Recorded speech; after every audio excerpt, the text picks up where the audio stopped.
All right, if you're watching this video, that means you made it to step 2, which is designing your cover to make it awesome for your book. So the first thing we're going to do is we're going to calculate the spine width. This is going to be important for setting up ruler guides so you know where the spine will be at for your book. And they give us a formula right here. It says the formula is the page count. So we're going to pretend our book is 100 pages. We're going to divide that by 500. And that's going to give me a spine width of 0.2 inches.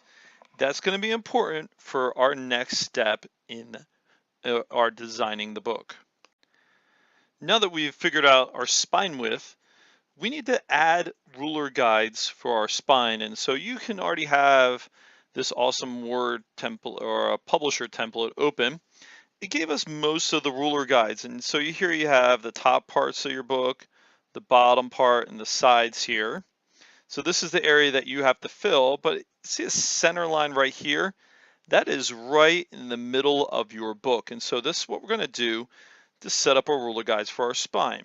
So we're going to go to Page Design, Guides, and then we're going to click on Ruler Guides. We're going to add two vertical lines. Let's try that. And our spine width was 0.2 inches.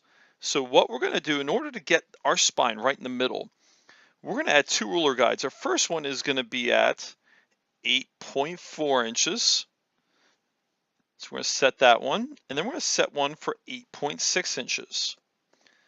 And what we've done here is from 8.4 to 8.6 is 0.2 inches. So all I did was I did a little handy dandy math. Is I took my spine width, so I did 0.2, I cut it in half. So I have 0.1 on the left, 0.1 on the right of that middle line to give me that correct spine width. So when I hit OK, boom, I now have my spine width right here that I get to deal with. And so some handy dandy useful things.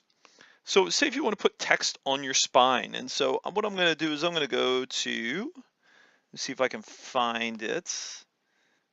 I'm going to draw a text box. And I'm going to type in my title of my book. So you can see it's a little small. That's because I have the page set to be zoomed all the way out. But say I want it to fit right here on the spine, I can actually rotate the box. So you see how I just hit this little circle right here, rotated it, and then I can go ahead and move it. And you can see it kind of snaps to it, so you kind of can play with different things for your spine. And so some other things you want to do, you want to add graphics. This is going to be the front side of your book. This is going to be the back part of your book. So on the back, make sure to add a summary. Some people are adding their personal picture. You can always add like a little cartoon character of yourself using maybe like a bit emoji or something like that. Be totally cool, but remember to actually add your name as the author of this book. So if you have any questions, please raise your hand. Be more than happy to come around and help you out. Or you can leave a comment below in this YouTube video, or you can leave a comment if you're inside the English Teachers Google Classroom.